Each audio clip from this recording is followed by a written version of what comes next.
I learned early in my life that the forest can hear you long before you realize you've entered it.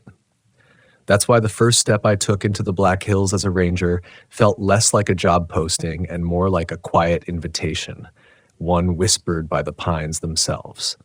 I felt it the moment the wind curled around my shoulders, brushing the collar of my uniform like a hand, making sure I understood where I was.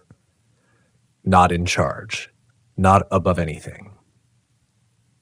Just another living thing in a place older than memory. Older even than the stories the locals still refuse to tell until the fireplace is dying and the last drink has settled deep into their bones. My name isn't important. What matters is the forest I belong to. I've spent the past 12 years working in the Black Hills of South Dakota, granite backbones jutting out of thick pine, where Lakota stories say the spirits move with the storms. My job began simple. Patrol the trails, check the campgrounds, help lost hikers, respond to the occasional emergency. But over time, the work changed. Slowly at first, the way a branch bends before it snaps. And I changed with it. People ask what the Black Hills are like, and I tell them the truth. They're beautiful enough to quiet your heartbeat, dangerous enough to stop it. A mix of rolling hills, narrow gulches, sudden cliffs, and pine as tall as church pillars. Sunlight rarely makes it straight to the ground. It slips sideways, filtered and fractured, like it's unsure if it should disturb what's already here. Back when I was new, the older rangers loved testing me with their warnings. They'd lean back in their chairs, tilt their hats low over their eyes, and tell me things with a grin that didn't match their words. Watch the shadows on foggy mornings. Sometimes they don't move the way they should. If you hear knocking on your cabin door past midnight, don't open it. Nothing out here needs help after dark. And the one they said most often, spoken almost casually, like a joke they didn't want to laugh at. If you see something tall and pale watching from between the trees, pretend you didn't. I used to brush it off. I wasn't 20 anymore, but I carried the same stubborn pride, the belief that I'd seen enough, read enough, experienced enough to know what was real. I trusted data, footprints, measurable factors, not superstition. But the Black Hills don't care what you believe. They only care about what they know. My first year was smooth enough. A missing hiker, a wildfire scare, a few injured elk, a busted trail camera, a drunk camper who swore something dragged his cooler away even though the tracks clearly said raccoon. Nothing I couldn't handle. Nothing that challenged the part of me that still thought the world made sense. But then came my second winter. A cold that pressed into your skull, the kind that froze breath before it left your lips. That was the year I began to understand the subtle difference between isolation and being watched. It happened on a night so clear the stars looked sharpened at the edges. I was patrolling near an old fire road carved decades ago, one we kept open mostly out of tradition. Snow crunched beneath my boots, loud in that deep silence only winter can create. The pines leaned in overhead, branches heavy and still, like they were listening. Halfway down the road, my radio hissed. Not a call, just static, sharp, sudden, and cold. I reached to adjust it, thinking ice might have gotten into the casing. That's when I heard it, a long, low whistle drifting through the trees. One note, rising slightly at the end. Human, but wrong. It came again, closer. My instinct said to respond, but something deeper pressed hard against my ribs. A warning so old and primal, I could feel my pulse change. I stayed still. I forced myself to breathe quiet. A third whistle echoed, lower this time, bending downward as if whoever or whatever was making the sound was mimicking a pattern they didn't fully understand. My first thought was that someone was lost, someone cold, afraid, desperate. But I raised my flashlight and searched the trees anyway, cautious. The beam cut through drifting flakes, sweeping over branches, stumps, boulders. Nothing. A few seconds passed, then I heard footsteps, snow compressing, slow, heavy. They came from far back in the trees, too deep for any hiker to have gone without leaving obvious tracks on the fire road. And these steps didn't sound like someone trudging or stumbling. They sounded deliberate, measured. like something with long legs and too much patience was pacing just beyond the edge of the light. I tightened my grip on the flashlight. My breath fogged the beam in tiny bursts. For the first time in my career, I considered the possibility that I should retreat. Call for backup. Admit discomfort. But pride is a vicious thing. It convinces you that fear is something you can outwalk. So instead of leaving, I called out. "Hello? Are you injured?" The footsteps stopped. The forest swallowed the last echo like a throat closing, and then knocking. 3 knocks. Hollow. Wooden. But the nearest cabin was miles away. I swept the light through the trees again, searching for anything that might explain it. A broken branch, a fallen log, something. My breath had grown shallow without me realizing. My eyes watered in the cold. My ears strained, waiting for the next sound. It came from behind me, not a whistle, not footsteps, not knocking. Breathing, slow, deep, and wet. I spun so fast my boots slid on the ice, almost toppling me. The flashlight beam wavered wildly across the trunks, catching empty bark, empty ground, empty air. But the breathing didn't stop. It shifted, left, then right, then somewhere above me as if circling without moving. A fear settled into me then, crawling gently at first, warming the back of my neck the way you feel heat before you see flame. Not panic. Panic is loud. This was quiet, a cold realization. Something was aware of me in a way no animal is. Something was studying me. I forced myself to speak, forced my voice not to break. I need whoever's out there to respond. The forest exhaled. A long gust of wind swept through the pines, shaking the branches, breaking the silence like glass. The breathing vanished, swallowed by the rushing air. A swirl of snow lifted around me, and for a moment the beam of my light caught movement, something tall, pale, and thin slipping between shadows. I blinked, and it was gone. When the wind died, all that remained was the whisper of snow settling on needles. I stood there for a long moment, frozen in place. Every instinct screamed at me to leave. Pride fought it. Duty fought it. But something older, something deeper won. I backed away. Not fast, not slow, just steady, step by step, refusing to turn my back until the fire road opened wider and the trees began to thin. The entire walk back, I felt eyes on me. Not hostile. Not yet. Just curious. By the time I reached the truck, a thin layer of frost had formed on the windows, spiderwebbing across the glass like veins. When I radioed in, my voice sounded calm enough. I told them I'd heard a strange noise and was heading in. They didn't question it. They never do anymore.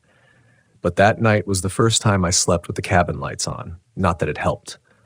Around 3 a.m, just as I drifted close to sleep, I heard the same slow, hollow knocking against my door. 3 knocks. Deep. Intentional. I didn't open it, and when the sun came up, there were no tracks in the snow. Not a single one. When I stepped outside that morning, the silence felt heavier than the snow itself. The sun glowed weakly over the eastern ridge, casting long, washed-out shadows across the clearing. The world looked ordinary, calm, still, untouched. But I knew better. I knelt by the cabin door where the knocking had come from. The wood was cold beneath my glove. No dents, no scratches, no sign that anything had pressed against it in the night. Only a faint ring of frost circling the lower half of the frame, as if something tall had leaned in close, breathing slow and warm until the cold claimed the outline. The frost was the only proof, and even that could be a trick of the weather, a deformity in the way the ice settled. At least that's what I told myself. Rationality is a fragile thing. It bends before it breaks. But at that time, still early in my career, still clinging to the assurance that the forest ran on rules, I convinced myself I could shape the experience into something explainable. The day moved on, and I went back to work. 2 days later, I received a call about a missing hiker in an area of the hills that locals called Needle Gulch, a name that sounded dramatic until you saw the place, until you stood among the narrow granite spires rising like a frozen army of stone. It was a place where wind always seemed to move the wrong direction, curling upward instead of down into the valley. Locals avoided it unless they had no choice, and some believed the stone itself carried voices if you listened long enough. My job was to avoid believing anything, but when I got the call, something in my chest tugged. A memory of that pale shape slipping between the trees, a memory of the breathing circling me. My instincts whispered a warning. Don't go alone. I ignored it. Protocol said to scout the area before pulling in more hands. So I drove out, parked at the old maintenance turnout, and began the ascent up the narrow switchbacks toward the gulch. The air was colder than it should have been. Still, heavy. My footsteps echoed against the granite, sharp and solitary, like someone tapping a spoon on a distant glass. Every sound carried too far, like the walls were exaggerating them. Halfway up the trail, I found the hiker's tracks. Boot prints weaving slightly as though he'd been disoriented. They climbed higher before veering abruptly off the main trail and into a thin break between two stone columns. My throat tightened. No one went that way. Even experienced climbers avoided that gap. It was barely wide enough for a person to slip through, and beyond it lay a steep drop hidden beneath loose debris. I radioed base. I'm following a set of tracks off trail. Continuing up to confirm, a pause crackled through the speaker. Keep me updated, the dispatcher said, and be careful up there. I stepped through the narrow opening. The moment I crossed the threshold, the world changed. Sound vanished. Not quieted. Vanished. My breathing no longer echoed. My footsteps made no noise. The wind didn't whisper through the pines overhead. Even the fabric of my jacket, which always rustled with movement, fell silent. I froze. Ahead of me lay a small clearing framed by towering granite pillars. Snow blanketed the ground in an almost perfect circle. In the center stood a single pine tree, shorter than the others. Its branches bowed as if holding a weight. At first, I couldn't process what I was seeing, because hanging from the lowest branch, swaying gently despite the windless air, was a strip of blue fabric, a torn piece of a jacket. The color matched the missing hiker's description. I moved forward cautiously, each step somehow louder in my bones than in the air. The fabric fluttered again. I reached out and touched it, still warm from someone's body or from something that wanted it to seem that way. A second piece of fabric lay half buried in the snow near the tree's base. I crouched down, brushed it free with my glove, and that was when I heard it. Not footsteps, not breathing, singing, soft, distant singing. A woman's voice, humming a slow, wavering melody that trailed upward into a note that made every hair on the back of my neck rise. It was the kind of sound that doesn't belong to anything with lungs. It drifted through the granite spires like smoke, coming from everywhere and nowhere. I stood, turning slowly, searching for the source. The voice shifted, higher, then lower, then almost childlike, before dissolving into a sound like wind slipping through a bone flute. A cold pressure built behind my sternum. Instinct warned me, leave, now. But the tracks continued deeper into the clearing, disappearing behind the solitary pine. The hiker could still be alive, hurt, freezing, hallucinating. I forced my legs to move. When I stepped behind the tree, the singing stopped, completely, and something else took its place, a faint set of tracks. Bare footprints. Human. Very human. Too human. They led away from the pine in a staggered path as if someone had been walking barefoot through the snow without sinking, without slipping, without reacting to the cold at all. I followed them slowly. The footprints led toward a sheer rock wall and then simply ended. Not turned around, not trailed off, just ended. As if the person had stepped forward and vanished into the stone itself. I stared at the wall, breath fogging. My heartbeat trembled in my chest. Then the singing returned. This time, it was right behind me. The sound was so close I felt it against my neck, not warm, not cold, but something else entirely, something hollow. I spun around, hand instinctively dropping to the flare gun at my belt. No one was there, but the footprints behind me were gone, erased, as though brushed away by an unseen hand. A flicker of movement caught my eye, something pale gliding between the granite spires at the edge of the clearing. Tall, thin. Its limbs too long, too fluid. It moved without disturbing the snow, without casting a shadow. I blinked, and it vanished. I didn't call out. I didn't ask if anyone needed help. I didn't even breathe. I backed away, keeping my eyes on the gap between the stones. Halfway to the opening, the temperature dropped so fast the moisture in my breath crystallized midair, falling as tiny shards of ice. My throat tightened. Something was coming closer. I stepped through the narrow entrance, and sounds slammed back into existence. Wind, pines creaking, my own gasp ripping out of me. I stumbled down the trail, nearly slipping on the switchback. Only when I reached the lower ridge did I force myself to stop and turn around.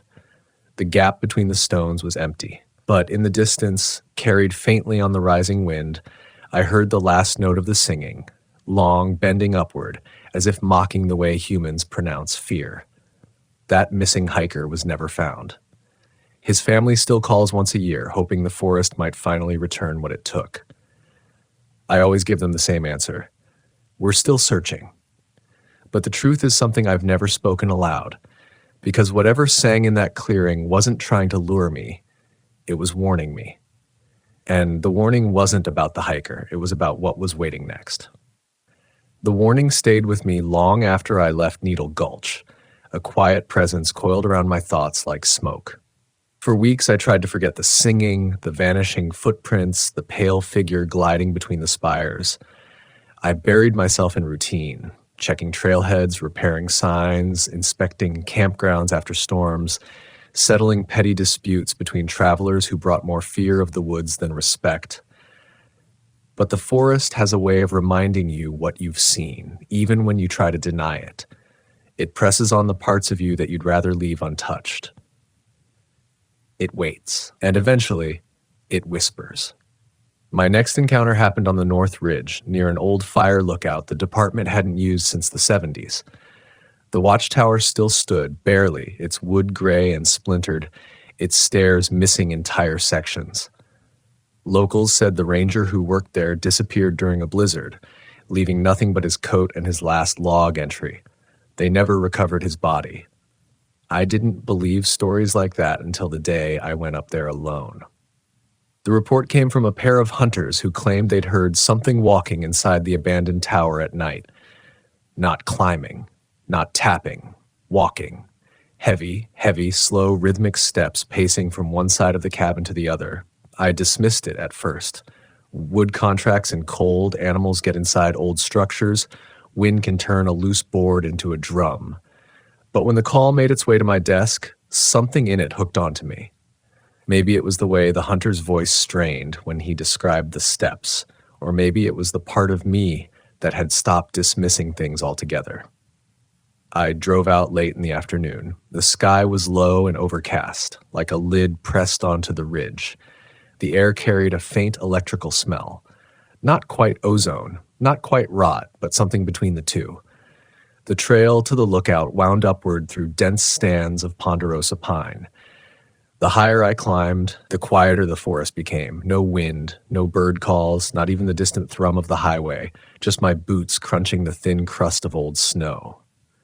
Halfway to the tower, I caught a scent. Not pine, not soil. Something musky, sour animal, but not an animal I recognized. It carried a hint of iron like blood that had dried long ago but was somehow still warm. My breath hitched. I slowed. A few yards up the trail, I found tracks.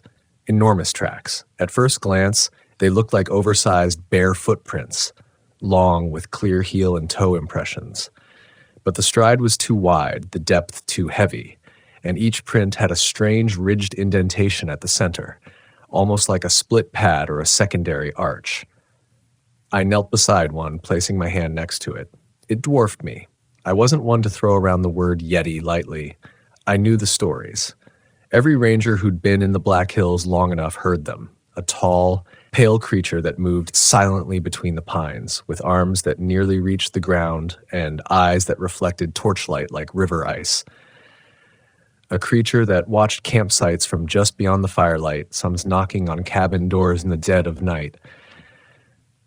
A creature that, once seen, didn't forget the person who saw it. I had never believed in it. My mouth went dry as I followed the tracks. They led upward, toward the lookout. By the time I reached the clearing, dusk had settled like a bruise across the sky. The fire tower loomed above me, its silhouette jagged against the fading light. Something about the place felt wrong, not haunted, not abandoned, but occupied. I stood at the base of the stairs, listening. At first, nothing. Then, footsteps. Slow, heavy, deliberate, pacing back and forth along the wooden floor of the cabin above. I drew in a breath and spoke with more courage than I felt. "This is the Park Service. If someone's up there, identify yourself." The footsteps stopped. A long pause followed, deep, suffocating. The air seemed to thicken around me. Then the footsteps resumed. Only now, they were coming down the stairs, descending, one step at a time. Each impact groaned through the wood like the tower itself was warning me. I stepped back, hand hovering near the canister of bear spray on my belt. Not that I believed it would help against whatever this was. The footsteps grew louder, closer, and then stopped again, right above me. I lifted my flashlight and aimed it up the staircase. Nothing, just broken boards, rusted bolts, and the yawning dark of the landing above. But the pressure of a presence, something massive, hung overhead. My fingers tightened around the flashlight until they ached. Then something leaned forward. I didn't see it clearly, not at first. Just a shift of weight, a darker shape in the darkness. Shoulders too broad for a human, arms too long, fingers, 5 of them, curved around the edge of the landing like pale roots gripping stone. They were hairless, skin stretched tight like cured hide. The nails were dark, thick, almost hoof-like, and slowly they tightened their grip. My pulse slammed in my throat. A low, dragging inhale filled the air between us, deep, cavernous, like lungs too large to fit inside something mortal. I stumbled back, aiming the light higher. For a split second, I saw a face, not fully, just the reflection of 2 eyes staring down. They didn't shine like an animal's. They glowed faintly, like moonlight trapped in ice, and they were fixed directly on me, unblinking. A guttural sound vibrated through the tower, somewhere between a growl and a whisper. Not aggressive, not warning, something closer to recognition, as if it knew me, as if it had been waiting. My voice cracked when I said the only thing I could think of. "I need you to step back." The creature didn't move. The beam of my light trembled in my hand. The forest remained eerily silent, watching. Then the creature did something I will never forget. It knocked. 3 slow, hollow knocks against the wooden floor like the ones on my cabin door. Identical in rhythm, identical in depth. My entire body went cold, because that meant the thing at my cabin had hands. I staggered backward, breath ragged, nearly slipping on the snow. The creature shifted again, its weight making the old tower creak like a dying tree. It leaned closer. I didn't wait to see more. I turned and ran. Branches whipped my shoulders as I bolted through the trees, lungs burning, boots sliding on the frozen ground. Behind me, the tower groaned again, followed by a sound that felt like it shook the ridge, an impossibly low exhale, long and mournful. It didn't chase me. It didn't need to. It had found me once, and I knew, deep down, it would find me again. When I reached the truck, my hands shook so badly I dropped the keys twice. By the time I got the engine started, the forest behind me had fallen silent again, except for a faint tapping echo rolling down the ridge, fading into the night. 3 knocks. Always 3. When I returned to the station, I tried to write a report explaining the tracks, the sounds, the shape in the tower, but every word felt like a betrayal of logic. So I kept the report simple. Investigated old lookout, no evidence of human occupation, structure unstable, recommend sealing access. But that night, when I closed my eyes, I saw those pale fingers gripping the landing. And I understood something I had been afraid to admit. The singing in Needle Gulch was a warning. The knocking at the cabin was a message. The creature in the tower was the one delivering it, and whatever it wanted, it wasn't done with me. It wasn't done with me. That truth settled into every part of my life after the night at the lookout tower. I tried carrying on with my duties, tried convincing myself that routine would keep my mind from fracturing. But fear has a way of reshaping daily life. Every gust of wind felt like a whisper, every shifting shadow like a gaze turning toward me. Nights became the worst. I stopped sleeping near the window. I pushed heavy furniture against the door without admitting to myself why. And some evenings, just before I drifted towards sleep, I'd hear faint tapping, 3 small knocks somewhere in the cabin walls. I'd freeze, hold my breath, wait for more. Sometimes the knocks stopped immediately, leaving my pulse thudding in the silence. Other times, a second set echoed from somewhere else, floorboards, the rafters, or the far corner of the room, like a reminder that I wasn't alone, even when nothing was visible. I told myself it was the old cabin settling. I told myself a lot of things. But the truth was simpler, colder. Something had taken an interest in me, and I didn't know why. Weeks passed with quiet torture. The forest remained calm on the surface, but underneath that calm, I felt a tension building, pressure like a storm gathering without wind or clouds. It settled heavy in my bones. Then came the night that pushed everything past reason. It was late winter, the kind of night where the air turns brittle and the pines stand motionless like frozen sentinels. I had been sent to check a trail closure sign near Cathedral Spires after reports that someone had torn it down, most likely a careless climber or someone eager for a shortcut. But protocol was protocol. When I arrived, the moon hung low and hazy behind thin clouds, glowing like a smudged silver coin. The forest looked washed out beneath it, colorless, hollow, almost two-dimensional. My breath steamed and hung in the air like reluctant ghosts. The sign was still there, but the ground beneath it was disturbed. Mud churned, pine needles scattered as if something had paced there repetitively. Heavy footsteps circled the sign in broadened loops, imprinting the earth with the same elongated bare tracks I'd seen near the lookout tower. I crouched, heart climbing into my throat. The tracks pointed toward the tree line. Then into it. A prickling sensation crept up my arms. I didn't want to follow. Every instinct begged me to turn back. But years of training and a lifetime of stubbornness pushed me forward. The forest swallowed me quickly. The moonlight dimmed behind branches, leaving me with only the beam of my flashlight, thin, trembling, too weak for the emptiness ahead. My boots sank softly into the cold earth as I moved deeper. The air grew colder, thick, almost oily. Then I smelled it. That same musky metallic scent, the one like old blood that hadn't fully dried. I stopped walking, listened. At first there was nothing. Then a faint rhythm rose from the darkness, a low, distant thumping. Slow, steady, like something large beating a fist against tree trunks, methodically. Thump, thump, thump. 3 knocks, not random, not accidental. A message. I swallowed hard and kept going. The trees grew thinner until I reached a clearing I didn't recognize, though I'd worked the Black Hills long enough to know every major landmark. The clearing was circular, too perfectly shaped to be natural. Snow blanketed the ground in an unbroken sheet, except for one path of disturbed powder leading straight to the far side toward a dark opening in the hillside. A cave, hidden by thick brush and shadow. The knocks echoed again from inside it this time.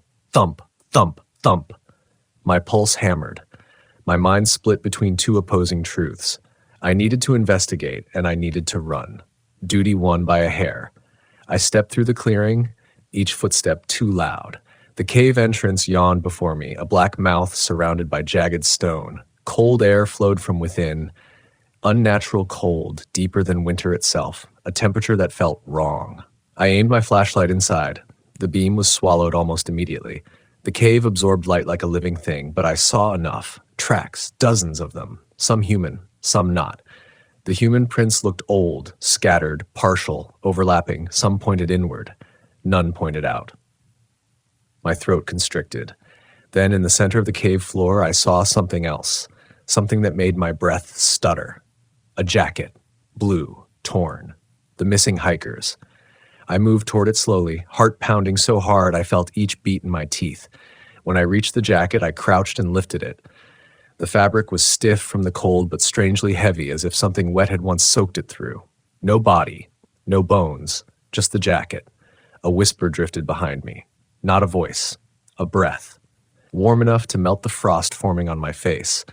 I froze, every hair on my neck lifted. I turned. Something stood at the cave's mouth. Tall, pale, bones showing beneath taut skin. Its shoulders nearly brushed the cave ceiling. Its arms hung too low, hands grazing the ground, and its face, if you could call it a face, reflected nothing but emptiness. Hollow eyes, lips drawn tight over teeth that were too many, too sharp. It didn't move at first. It simply stared. And I understood instantly. This was not an animal. This was not a myth. This was not a story whispered by old rangers and local families. This was the thing that lived in the Black Hills long before any of us arrived. And I had walked into its den, my legs tensed, ready to run. But the creature lowered its head slightly, slow, deliberate, like it was acknowledging me. My light shook violently in my hands. Fear told me to flee. But something deeper, stranger, made me stay. Because in its sunken eyes I saw recognition, as if it remembered me, as if it had been following me, as if I had been marked by it from the moment I first heard those 3 knocks in the forest. The creature inhaled, a long, rattling breath that echoed through the cave. I felt it pull the air from around me, like the forest had exhaled only to feed this thing, and then it tilted its head again. 3 sharp sounds burst behind me. Thump, thump, thump, from deeper inside the cave. Like I spun around, raising my light, and my stomach dropped. More pale figures crouched in the darkness. I couldn't tell how many. 3, 5, 10? Their eyes shimmered like distant stars, blinking independently. Their limbs shifted, scraping softly against stone. They weren't approaching. They were waiting. Waiting for the one behind me. My heart thrashed against my ribs. I grabbed the cave wall to steady myself. This wasn't a hunting party. This was a gathering. And I had walked into the center of it. The creature behind me moved then, a slow, heavy step closer. Its breath brushed my collar. Cold radiated from it, a living winter that sank into my marrow. I closed my eyes, a childhood instinct rising unbidden. If I don't see it, maybe it won't see me. But I knew better. It already did. My chest tightened. My thoughts spiraled. This is how rangers vanish. This is where the stories come from. This is where they end. The creature exhaled again, washed even slower this time. A low vibration filled the air, almost like a hum. It wasn't threatening. It was curious, studying me, testing something, maybe trying to decide whether I belonged or whether I was trespassing on something sacred. I forced myself to breathe, forced myself not to collapse, forced myself to lift my chin and take one backward step toward the entrance. The creature didn't stop me, not with sound, not with movement, but its eyes followed me with an awareness that shook me to my core. I took another step, then another. My boot hit the outside snow. Cold, real cold, flooded back into my lungs. My head cleared just enough to command my legs again. I ran. I tore through the clearing, branches snapping, breath ragged, the world blurring into streaks of black and white. Behind me, no footsteps followed, no roars, no chase, just one thing, a final distant knock echoing from the cave. 3 slow, resonant thuds, a warning, a reminder, a promise. When I reached my truck, my hands shook so violently I couldn't fit the key into the ignition. Tears blurred my vision without permission. My breath came short, panicked, raw. For the first time in my life as a ranger, I felt utterly breakable. And the worst part, the forest wasn't done with me. Not yet. Not ever. I should have taken time off after that night. Any sane person would have. But the Black Hills don't give you much room to collapse. And I've never been good at admitting when fear has rooted itself somewhere deep. The forest doesn't pause just because you break a little. Fires still spark, hikers still go missing, trails still wash out. Life keeps moving, even when you're carrying something heavy inside your chest that beats more like a warning than a heart. For days after the cave, I felt something following me. Not physically, not with the footsteps I dreaded hearing on the trail, but mentally, spiritually, like a pressure at the edges of my thoughts. At night, I'd lie awake, staring at the ceiling, waiting for those 3 knocks. Some nights they came, soft and deliberate, as if the creatures in that cave wanted me to remember that they had allowed me to leave. Other nights, the silence was so absolute, I wondered if they were listening for my fear instead of testing it. But the strangest thing wasn't the knocking, it was the dreams. They started as fragments, shadows moving behind layers of pine, the pale shapes crouched in the dark, eyes glinting like cold stars. But as the days passed, the dreams grew sharper, more visceral. I dreamed of the cave, of the narrow path leading into its throat. I dreamed of breath that smelled like stone and winter. I dreamed of hands, those long, pale hands reaching through the dark. One night, I dreamed of myself standing at the entrance of the cave again, flashlight shaking. But this time, instead of running, I stepped inside willingly. When I woke up, my hands were gripping the blanket so tightly my knuckles ached. That dream stayed with me through the next morning, lingering behind every thought, every movement. And then came the call that forced everything to unfold. A camper had gone missing near Sylvan Lake, a woman hiking alone, last seen around dusk. Her car sat untouched in the lot, doors locked, keys still inside, no sign of struggle, no footprints except her own leading toward a trail that ended far too close to the ridgeline. Search and rescue deployed immediately. Most of the team went west following her intended route. But something in my gut tugged me in a different direction, a familiar, unwelcome instinct.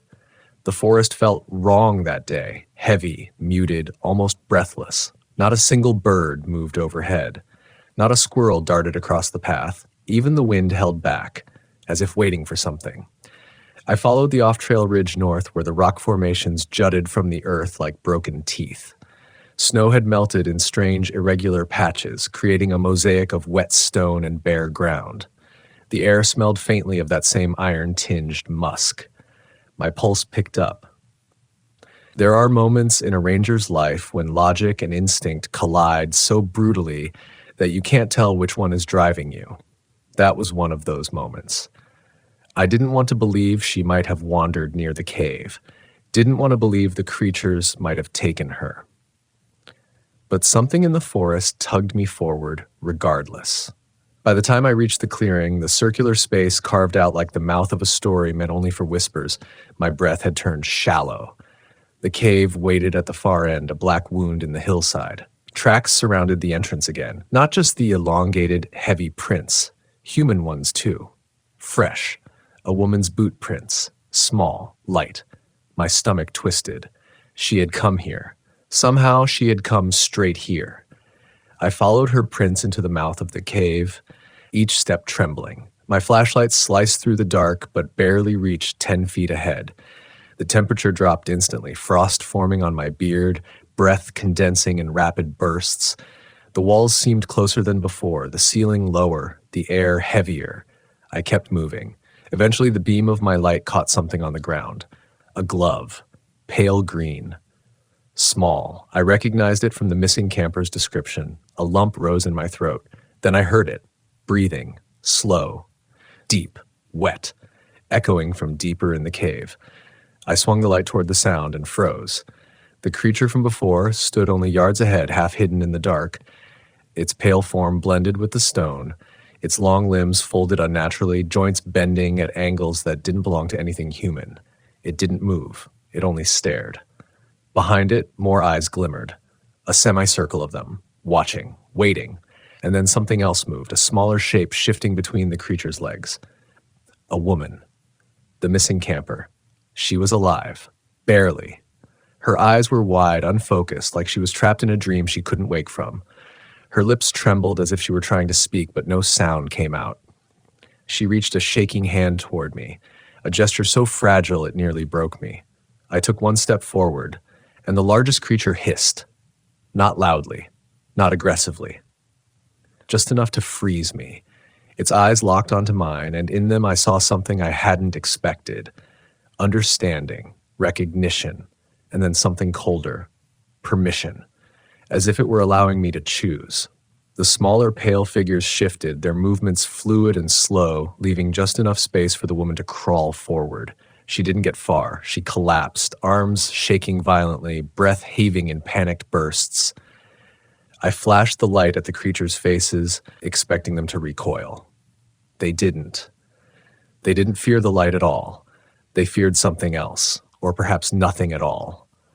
I knelt beside the woman, lifted her gently, and wrapped her arm around my shoulder. She whispered something, barely audible, Don't look back." Her voice cracked as she said it, like the words themselves were painful. I nodded and helped her stand. Her legs shook, her breath hitched, but she moved with me. Each step felt like walking through the center of a dream. The creatures shifted silently around us, eyes tracking every movement but never reaching out. Their breath rattled softly through the cave, a chorus of low hums that resonated inside my chest. Halfway to the entrance, the woman stumbled. I tightened my grip, lifting more of her weight. She kept her head down, refusing to look anywhere except the path in front of her. "Don't look back." Her voice echoed in my memory. When we finally stepped into the clearing, the world rushed back in. Wind, sound, color. The forest exhaled as if relieved we had made it out alive. I didn't take a full breath until we were halfway down the ridge. At the base, search and rescue found us. They wrapped the woman in blankets, checked her vitals, asked questions she couldn't answer. She kept her eyes closed the entire time. Later at the hospital, she told me something I still haven't forgotten. They weren't keeping me. They were waiting to see if you would come back. The words hollowed out my chest. I knew what she meant. The creatures hadn't dragged her in. They hadn't trapped her. They had simply watched, observed. And when I arrived, they had tested something. Not her, but me. My fear, my decisions, my willingness to step into their darkness. In the weeks after, the tapping on my door stopped. The dreams faded. The forest seemed to release a breath it had held for months. The creatures didn't follow me again, not visibly. But every time I walk beneath the pines, every time the wind shifts strangely or a shadow lingers too long, I feel their presence. Watching, measuring, waiting, not for weakness, for understanding. Humans think of wilderness as something to conquer, something to map, manage, and control. But the Black Hills taught me the truth. There are places where we are not protectors, not observers, not even intruders. There are places where we are simply tolerated. And the creatures who live there, whatever they are, carry a wisdom older than our stories, older than our fear, older than our language for what darkness means. Some nights when the moon is low and the forest is still, I stand on my cabin porch and listen. Not for knocking, not for breathing, not even for footsteps. I listen for the quiet, the calm, the reassurance that I am still allowed to walk these woods. And when I close my eyes, I remember the woman's trembling voice. They weren't keeping me. They were waiting to see if you would come back. I returned once. I pray I never have to again. But if the day comes when the pines whisper my name, when the forest calls me back to whatever lives beneath those hills, I know I'll go. Not because I'm brave, not because it's my duty, but because there are stories the locals still whisper for a reason. And some truths, some spirits, never stop calling. The first time I felt the forest breathing, I was too young to understand what it meant, too stubborn to admit the mountains were older, wiser, and hungrier than I'd ever be. Back then, the pines of Pisgah still felt like home, a cathedral of green spires that sheltered me from the rest of the world. But even in those early days when I hiked alone with nothing but a pack and the cracked confidence of someone who believed fear was optional, there were moments when the woods went quiet in a way that felt personal. Moments when the air grew still, when the birds retreated, when my breath felt too loud. Moments I shrugged off because admitting they meant something would make me just like the locals. Those folks who'd lower their voices near twilight and say the mountains watch you as much as you watch them. My name isn't important. Not really. I'm 42 now, though the forest adds years in ways mirrors don't track. I've spent most of my adult life wearing a ranger's patch, working the tangled expanse of Pisgah National Forest in western North Carolina. The locals call this place the lungs of old spirits. Some mean it poetically, others don't. And the longer I've lived here, the more I've come to understand that survival in Pisgah has as much to do with listening as it does with training. People think rangers spend their days giving safety talks, clearing brush, and helping lost tourists find their trailheads. And sure, some days are like that. Routine. Predictable. But Pisgah has a way of dragging you into parts of yourself you didn't know still had teeth. It tests you, not through storms or wildlife, but through silence, through shadows, through the quiet suggestion that something is walking just beyond where the human eye was meant to look. And it tests you in ways that leave questions gnawing your bones years after the moment has passed. When I first arrived here, fresh from a different life I'd rather not dig up, I believed reason was my armor. I believed fear could be managed the same one managed a search grid or a missing person report. You take a deep breath, think clearly, follow protocol.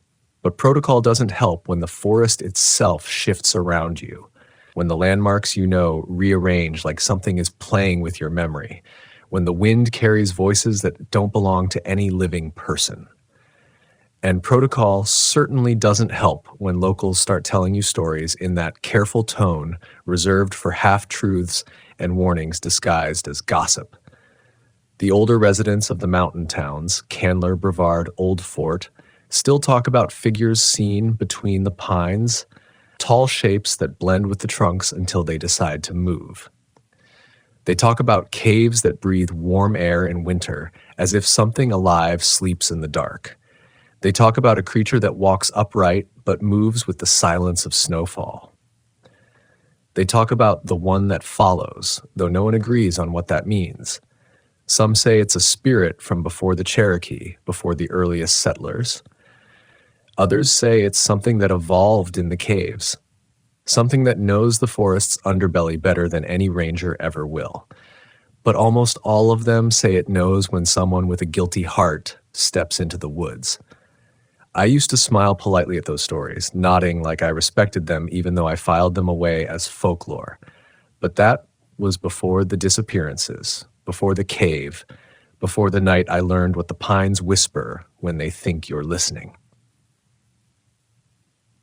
That was before something bigger than fear crawled into my life and rearranged the pieces. I've carried a lot of strange calls during my years as a ranger, missing hikers, abandoned campsites with the fire still warm, screams echoing from ridgelines at night. But the first truly unsettling experience happened on an autumn evening when the shadows stretched too far across the forest floor, like they were reaching for something they expected to find. I was patrolling near Looking Glass Rock, checking the smaller trail loops before nightfall. The air smelled like wet leaves and cold stone, and the wind carried the faint cry of a barred owl. Nothing unusual in that. What was unusual was the knocking. 3 taps. Slow, distant, like knuckles on old wood. I froze. Sound travels strangely in the mountains, bouncing between slopes and ridges, sometimes repeating itself in ways that confuse even seasoned hikers. But this knock sounded close, purposeful, a rhythm meant to be heard. I listened, holding my breath until the forest stilled. Then it came again. 3 taps, same cadence, same unnatural pause between each one. At first, I assumed it was a camper signaling for help, maybe someone trapped or injured. So I radioed in, requested backup to be on standby, and started toward the source of the sound. My boots sank softly into damp earth as I pushed through the underbrush, tracking the knocking through the trees. But the deeper I went, the more wrong it felt. The taps didn't grow clearer. They didn't echo. They just existed, like the sound wasn't traveling through the forest but appearing around me, shifting positions just out of reach. It was impossible, I told myself. Stress. Echoes. Maybe woodpeckers. But my instincts kept pushing back, whispering that something was watching, something that didn't care if I believed in it. I kept walking, scanning the ground for footprints or signs of distress. Nothing. Just the towering pines pressing close, their needles catching the fading light. And then, without warning, the forest changed. The air grew warmer. Odd for autumn, the scent of moss deepened. And ahead of me, partially hidden by a curtain of hanging vines, I saw an opening in the earth. A cave. I'd passed this area countless times. There shouldn't have been a cave here. The knocking stopped the moment I saw it. I felt a cold rush through my chest, not fear exactly, but something related, something older. I approached slowly, shining my flashlight into the opening. The beam disappeared into blackness, swallowed whole, like the cave was drinking the light itself. The air drifting out from the entrance was warm, smelling faintly metallic, like rusted water or blood on stone. My radio crackled then, a brief hiss of static so sharp it made my heart jump. I lifted it to my mouth, ready to report the cave, but before I could speak, I heard something else. A breath. Not mine. Slow. From inside the cave.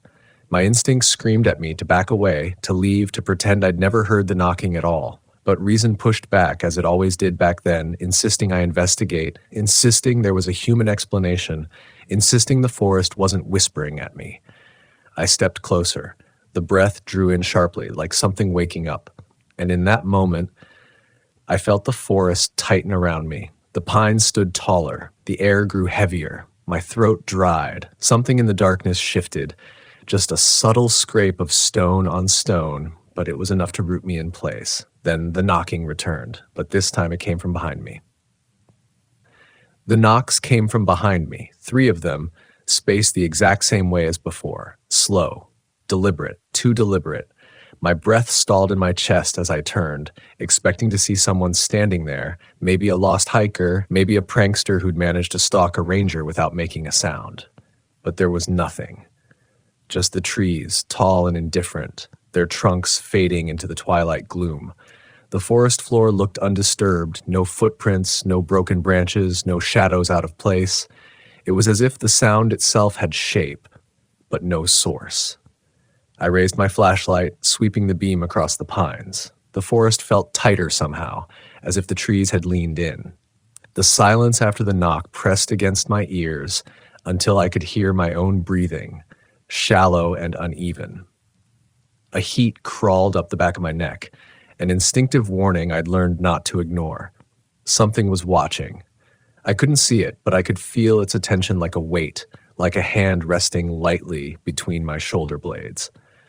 I stepped backward, keeping my light steady on the tree line, but the moment my boot touched the first stone near the cave entrance, the warm breath from inside sighed outward again. I swung the flashlight back toward the cave, but there was nothing, just darkness, black, dense, alive. I've always trusted my instincts more than most. They've saved me more times than protocol ever did. But in that moment, my instincts didn't agree on what frightened me more, the cave or the forest behind me. The air felt charged, like the pause before lightning strikes. I didn't want to turn my back on either direction. The knocking, the breath, the warmth, the strange cave that hadn't been there yesterday, it all knotted together in my chest. I forced myself to breathe evenly, to think like a ranger, to act like someone who belonged here. But the truth was beginning to show through the cracks. I wasn't in control. The forest was. I moved carefully along the slope, angling away from the cave but not collapsing into full retreat. Running would be a confession, and the woods smell confessions like blood. My radio crackled again, another burst of static, a warped undertone like a voice swallowed inside it.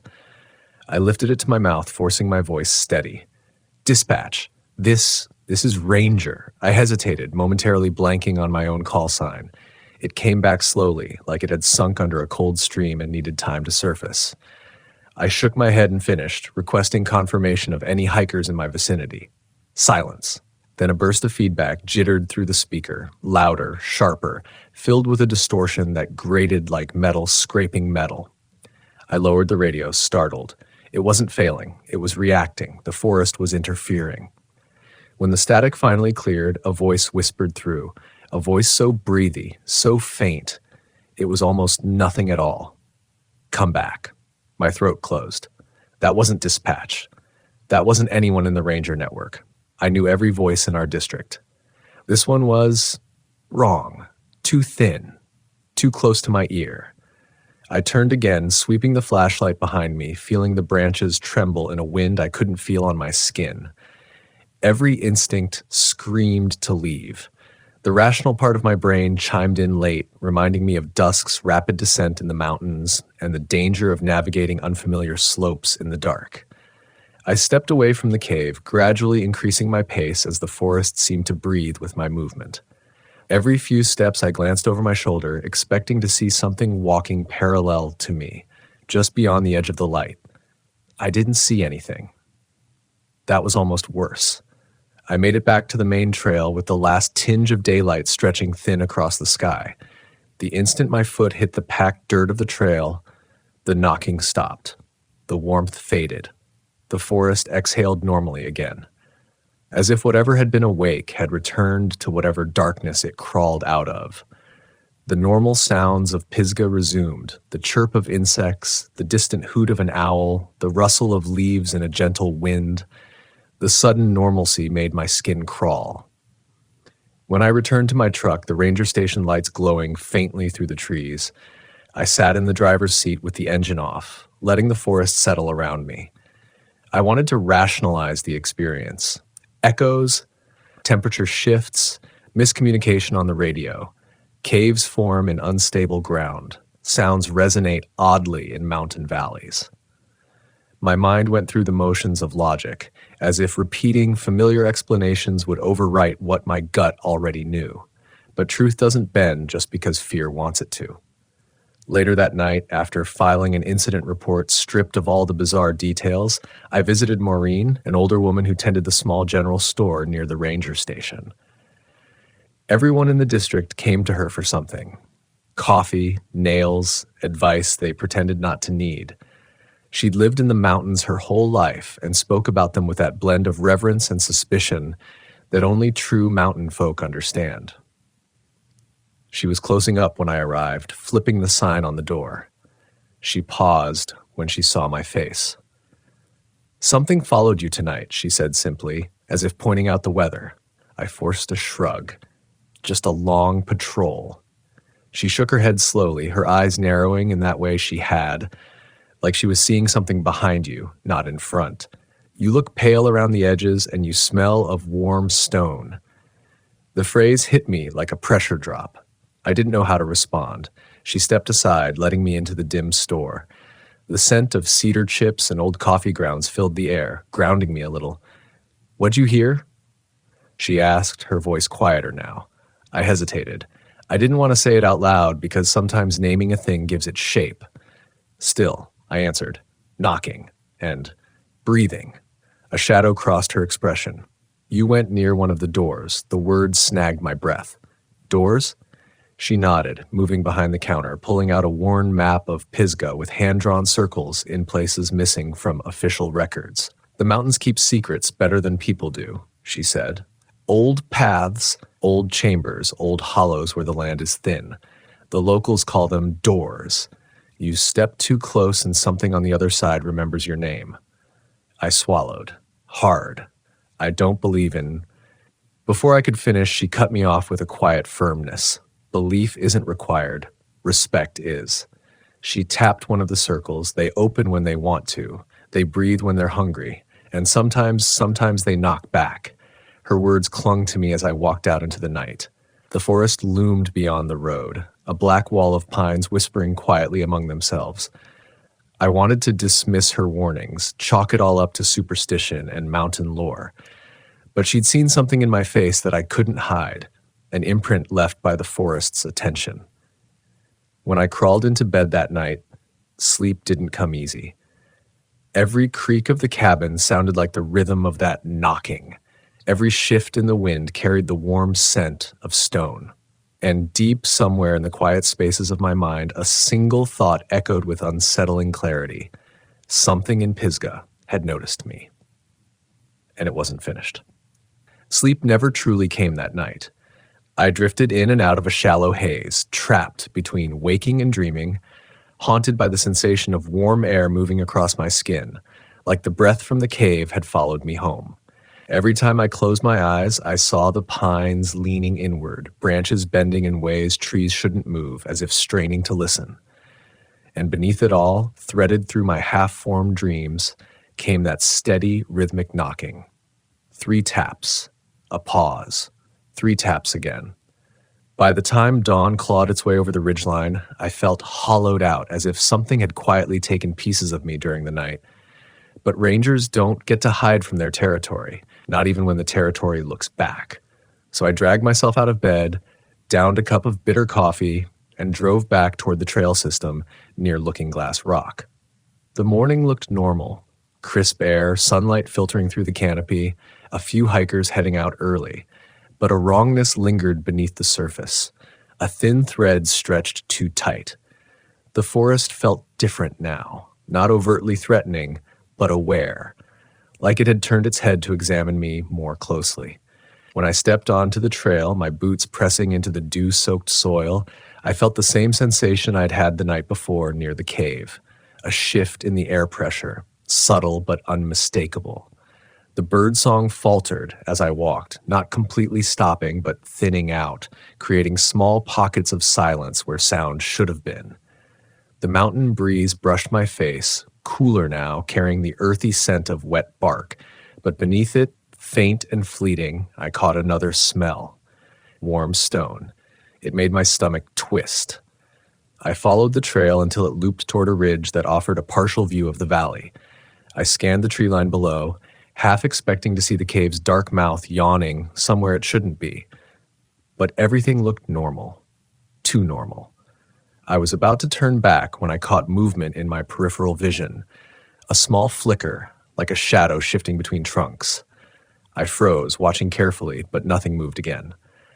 Still, the sense of being observed grew heavier, as if eyes were tracking my every breath. I shook it off and headed deeper, checking campsites and trail markers, trying to settle back into my routine, even as the forest hummed with quiet scrutiny. Around mid-morning, I reached a familiar clearing, a place where hikers often stopped for lunch or photos. But today, an abandoned tent sat crumpled near the tree line, the kind of cheap pop-up people buy last minute at a big box store. My chest tightened. No one should have camped here overnight, not without registering. I approached carefully, surveying the area. The tent wasn't torn or damaged. It wasn't blown over by wind. It was simply abandoned, as if whoever slept inside had left quickly without packing up or securing anything. Inside the tent lay a sleeping bag, unzipped, a pair of boots, a half-eaten granola bar, a phone, dead, no blood, no signs of struggle. But the ground around the tent had odd depressions, long, narrow impressions in the soil, as if something had pressed deeply but without leaving a clear footprint. They pointed toward the woods. Not human, not bear, not anything I recognized. A cold ripple ran through me. I radioed dispatch, requesting any reports of missing hikers. Nothing. No calls overnight. No one overdue. So then, who slept here? I paused at the tree line, listening. Nothing moved. But the forest's stillness felt charged again, like it was waiting to see what I'd do next. I stepped into the shadow of the pines. Immediately, the temperature dropped.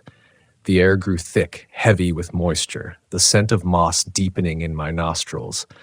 Sunlight fractured through the branches in thin, trembling ribbons. I scanned the ground for signs of direction, but the strange impressions simply stopped a few feet inside the trees, as if whatever made them vanished into thin air. I crouched low, touching the soil. It felt warm, warmer than it should in the shade. As I stared at the forest floor, another sound rose quietly behind me. Breathing, slow, heavy, deep. My spine locked. I turned slowly, every muscle tight, expecting, I don't know what, a person, an animal, something solid, tangible. But there was nothing, just the abandoned tent, the clearing, and the thin shafts of morning light swaying gently. I closed my eyes, willing myself to stay calm. Fear clouds judgment. I'd lectured rookies about that enough times, but as I inhaled deeply, trying to steady myself, another sound drifted into the clearing. A low hum. Vibrational, almost like chanting heard from far away. I opened my eyes sharply. No one was around. Not for miles. The humming faded as quickly as it came, replaced by the oppressive silence that had become too familiar lately. My pulse hammered. The cave, the knocking, the breath. Now abandoned campsites and strange tracks. Each piece fit into a shape I didn't want to acknowledge. I backed out of the trees, keeping my movements slow, controlled. Acting like prey in these woods was a bad idea. When I reached my truck again, a few hours later, I found a note tucked under the wiper blade. At first, I thought a hiker had left a question or a complaint, but the handwriting was shaky, barely legible, written in pencil on a scrap of paper torn from a larger sheet. 5 words. You found one of them. My chest tightened. I looked around, scanning the lot and the surrounding trees. No one, just the quiet hiss of mountain wind through the branches. The back of the note had one more line. Don't follow the knocks. A cold pulse went through me. Someone had been watching. Someone knew what I'd heard. Was it a warning or a threat? That evening, I drove into Brevard, seeking answers from someone I hadn't spoken to in years. Old Harlan, a recluse who lived on the outskirts of town in a cabin built by his grandfather. He'd spent decades in these woods before age and suspicion pushed him into isolation. Locals said he used to be a ranger, though there were no official records of him ever wearing the patch. When he answered the door, his eyes flicked over me with an expression I couldn't decipher. Fear, recognition, or pity. You smell it now? He rasped. The warmth. I didn't ask how he knew. His gaze drifted past me toward the darkening tree line. How long since you heard the first knock? He asked. Yesterday afternoon. His jaw tightened. You should have run. I stepped inside, the floor creaking beneath old planks. His cabin smelled like cedar smoke and old books. He sat heavily in a worn chair, hands trembling slightly as he leaned forward. They don't reveal themselves unless you step too close, he said. And once they know you hear them, they follow you. They always follow. Who? He shook his head slowly, staring into the small fire burning in the stone hearth. Not creatures. Not spirits. Something older. The Cherokee had stories, but even they didn't have names. They called them watchers, shadows of the caves, keepers of the thresholds. Thresholds? The doors, he murmured. My breath caught.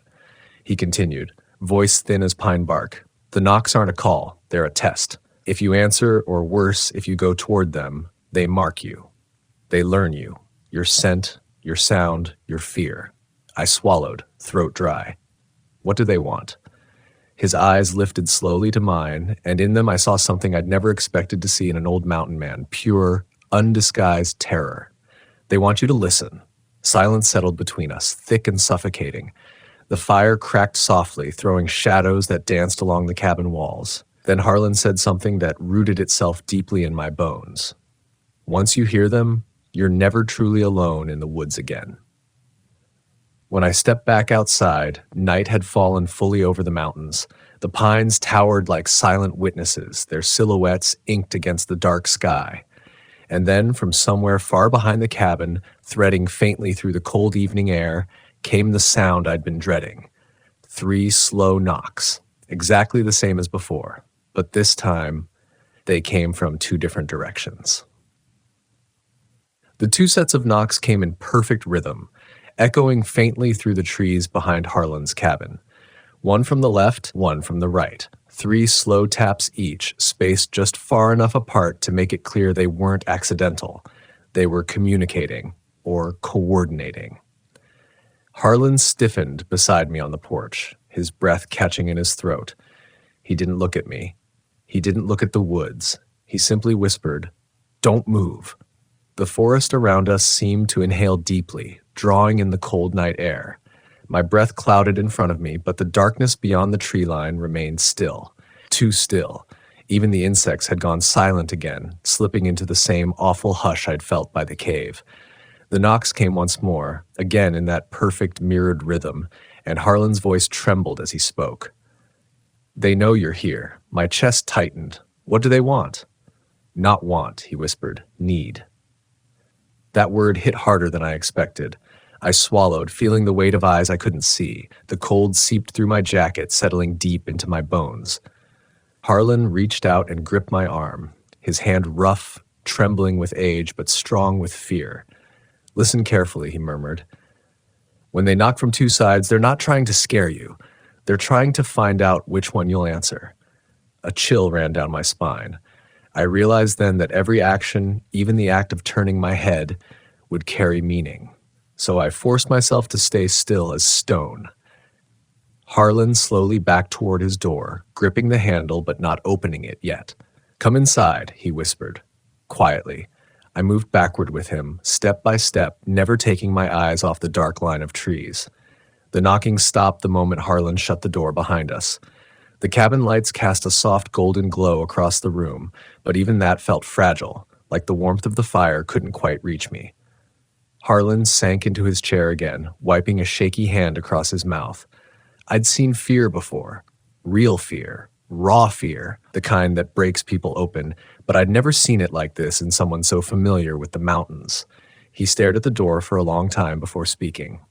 "They're old," he said quietly. "Older than the caves. Older than language. I don't know what they are. Maybe no one does. But they don't cross into our world unless someone draws them out." I felt his gaze settle on me. "And you did." My jaw clenched. "I didn't choose to," I said through my teeth. Harlan shook his head. "Doesn't matter. They only knock for those who've already been marked." A heaviness settled over me as the truth took shape.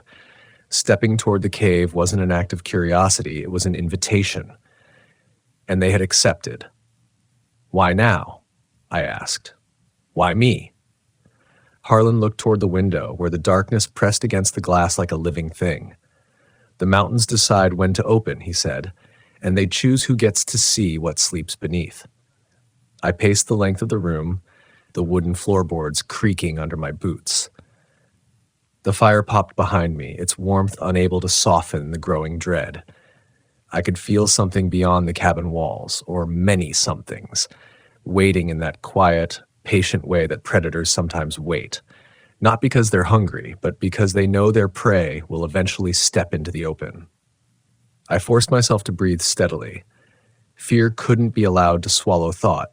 Not yet. Not until I understood what was happening. "Have you seen them?" I asked. Harlan's lips tightened. "Once, when I was young and stupid, just like you." His eyes drifted to the scar running along his left temple, a pale line I'd noticed earlier but hadn't questioned. "I followed the knocks," he continued, voice barely above a whisper. "I thought it was someone hurt, someone trapped. That's how they get you. They mimic what you expect, what you fear, what you can't ignore." I eased into the chair opposite him. "And what happened?" He exhaled slowly. "I found a cave, not the same one as yours. They move." He swallowed. I heard breathing inside. Deep, slow. Like the earth itself was asleep. I stepped closer. One more step than I should have. My pulse quickened as I waited for him to continue. When I turned to leave, he said they were behind me. Not close, just present. Watching me walk away like they were memorizing me. A cold ripple passed down my spine. "I never ran so fast in my life," he said, "and I never went back. Not after that.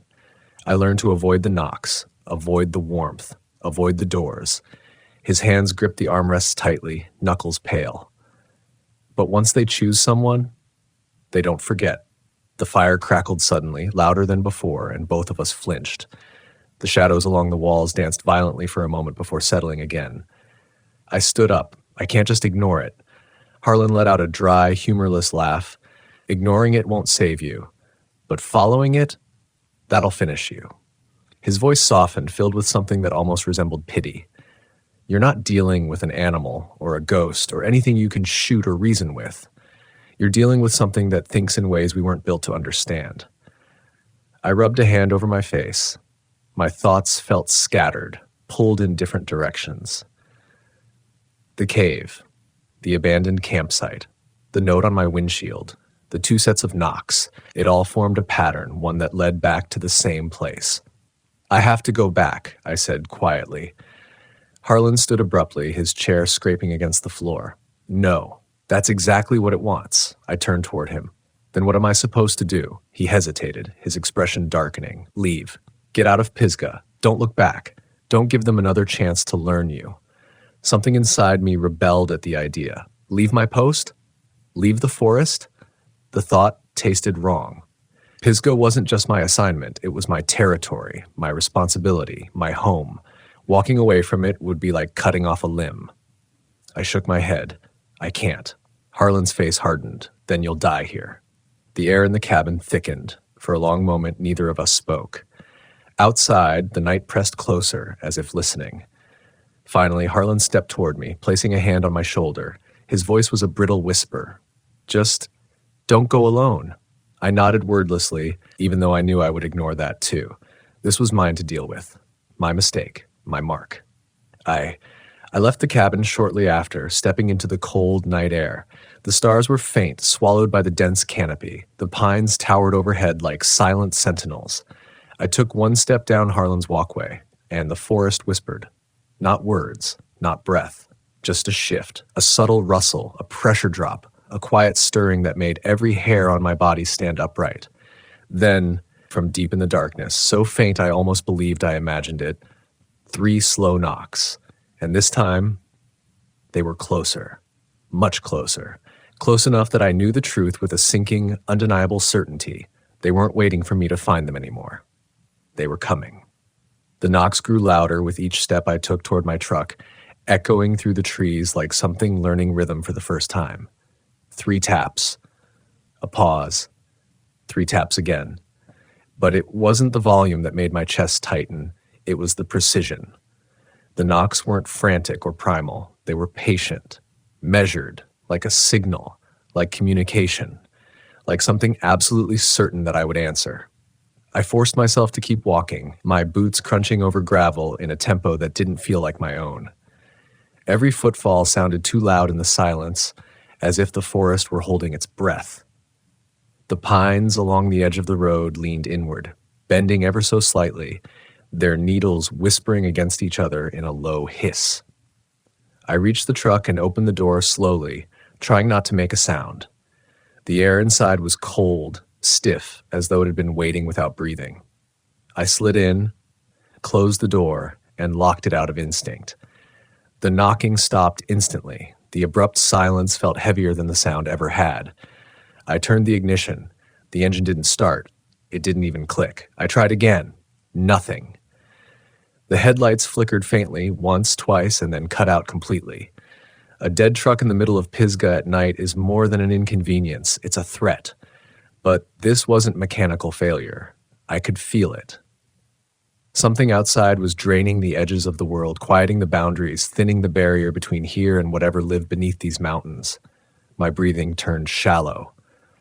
I reached for my radio, thumb brushing over the transmit button. But before I pressed it, the speaker crackled softly, not with static, something worse, a low vibration like a hum echoing from deep underground. Then a voice, thin, distant. Wrong. You heard us. I dropped the radio instinctively, the device thudding against the floor mat. My heart hammered against my ribs. The voice wasn't imitating anyone I knew. It wasn't pretending to be human. It was simply making itself known. Then, movement. A silhouette shifted between the trees, tall and gaunt, its outline blending with the trunks. I blinked and it vanished. Another form emerged on the opposite side of the road, taller, thinner, then gone again. They weren't approaching. They were circling. Not physically, but perceptually, like they were learning how to appear in a shape my brain could register. The thought made my skin crawl. It meant they were adapting, becoming clearer. The forest exhaled deeply. Leaves rustled without wind. Another knock, this time on my window. Soft, barely audible, but close. Too close. I didn't turn my head. Turning meant acknowledging. Acknowledging meant responding. Responding meant opening something I didn't understand. My pulse thudded behind my ears as I stared straight ahead, refusing to look at the glass. I could feel the presence leaning close, close enough for the cold to seep through the window. A faint line of condensation appeared on the glass. Warm breath. My chest locked. I gripped the steering wheel, knuckles white, forcing my eyes to stay forward. Then from the radio speaker lying on the floor, look. The single word slithered into my mind, whisper thin but unmistakable. My resolve faltered, my head turned slightly, only slightly, toward the window. But it was enough. For the briefest heartbeat, I saw something, not a face. Not exactly. A shape. Tall. Skeletal. Skin stretched impossibly tight over a frame too long for human proportions. Its eyes, if they were eyes, glimmered like wet stone, reflecting my own faint outline in the glass. The mouth, if the dark line was a mouth, wasn't open. It simply existed, as though carved from shadow. And then, like smoke in a breeze, it vanished. I gasped and jerked back, heart pounding so loudly it drowned out everything else. The air felt thinner. The temperature in the truck dropped sharply as frost began collecting along the edges of the windshield. I turned the key again, hand shaking. The engine coughed once, twice, then roared to life. Headlights burst onto the road, cutting through the darkness. The forest recoiled, not physically, but perceptually. The pressure in the air loosened just enough for me to breathe again. I hit the gas. The truck surged forward, tires crunching gravel as I sped down the mountain road far faster than any ranger should. The pines whipped past like tall, dark pillars, their branches swaying toward the roadway as if reaching for me. Every few seconds, I glimpsed movement in the corners of my vision, shapes running parallel, gliding between the trees. Never fully seen, never fully hidden. Just enough to make my pulse race harder with each passing moment. The knocks followed me, not physically, not on the truck, but through the air, the rhythm echoing between the ridges. 3 taps behind me, 3 taps ahead, 3 taps somewhere in the dark sky above the canopy. They weren't chasing, they were surrounding. Every instinct screamed at me to keep driving, not to stop until the forest ended and the lights of Brevard filled the horizon. But Pisgah doesn't make leaving easy. The mountain roads twist in ways maps don't capture, and when something ancient stirs, they twist even more. Within minutes, I realized something terrifying.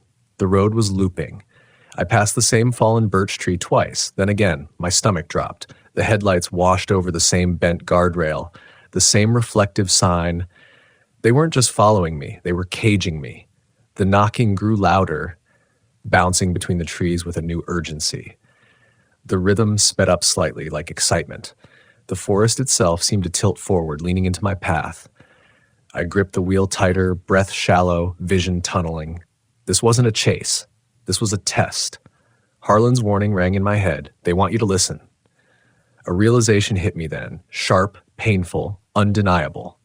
I wasn't meant to escape. Not by outrunning them. Not by ignoring them. Not by pretending I didn't hear. If the road was looping, then whatever hunted me wasn't bound by distance. It was bound by attention, and I had already given too much. The next time I passed the fallen birch, I slammed on the brakes. The truck skidded, tires screeching against asphalt until the forest swallowed the sound. The knock stopped instantly. The air went dead. Silence seeped in, thick as fog. My breath trembled as I opened the door and stepped into the road. The night pressed close, heavy and cold. The pines around me didn't sway. They stood perfectly still, waiting. I took one step toward the tree line, then another, then a third, and the forest responded. Shadows deepened. The scent of warm stone rose from the earth. The air vibrated with barely contained breath. Something stirred behind the trees. A tall silhouette emerged, impossibly thin, gliding silently toward me. Another shape followed, and another. A half-ring of towering forms encircled me, their bodies dark against the faint glow of the truck's headlights. Their outlines were wrong, bending in ways human joints never could. Their faces, or where faces should have been, tilted toward me with quiet curiosity. I didn't run. Running would only feed whatever instinct they hunted with. So I stood there, heart pounding, trying to steady my breath as the closest figure leaned in, its presence pressing against my mind like a heavy palm. When it inhaled, the air around my neck warmed, its breath slow and deep. Then it spoke, not in words, in rhythm.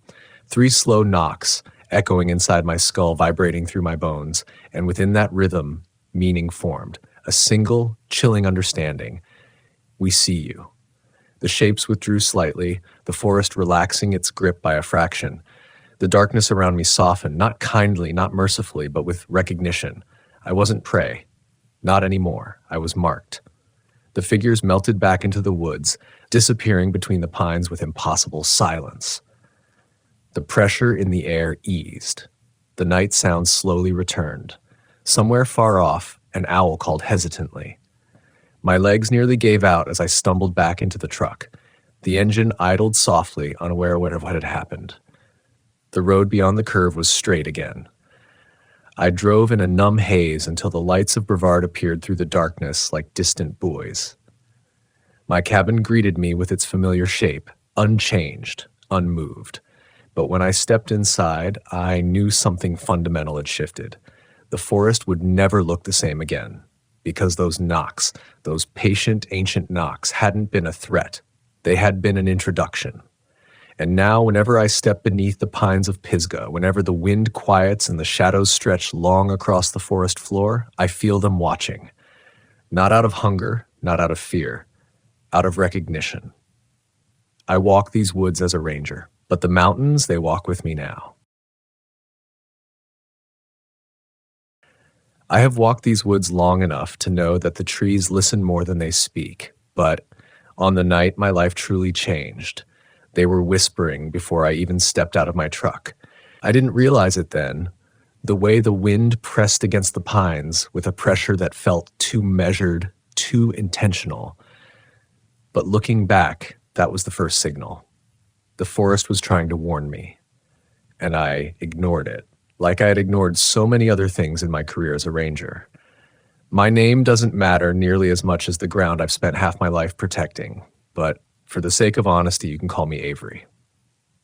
I'm 38, born in a logging town that smelled of pitch in summer and wet bark in winter. I grew up believing forests were honest places, quiet, predictable, ruled by the natural order of life and decay. That belief carried me into the ranger service, into the vast knots of pine and shale that make up the northern district of the Bitterroot Range. Back then, I thought danger came in the form of storms, lost hikers, mountain lions, maybe the occasional drunk hunter firing off rounds toward shadows. But that was before the locals started whispering to me, those offhand warnings that never came as warnings, only as stories delivered too casually, as if to check whether I was the kind of ranger who would laugh or the kind who would listen. Stories about shapes moving between trees under a moonless sky, about screams that didn't belong to any animal, about a cave system the maps ignored, its entrance appearing and disappearing like a trick of the mind. I always thought folklore grew out of fear, not fact.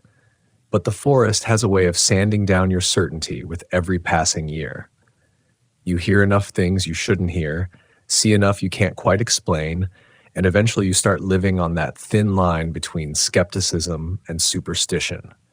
You pretend you're grounded in logic, but deep down, something older and quieter begins to move inside you. The night shift was mine because I'd traded for it. A younger ranger, fresh-faced and still walking like the forest couldn't surprise him, had begged me for an early exit so he could catch a date in town. I told him I didn't mind, and I didn't. Night patrol has always been different. The forest breathes slower. The creatures give you space. The world folds itself inward, and you can almost hear your own heartbeat echo through the moss.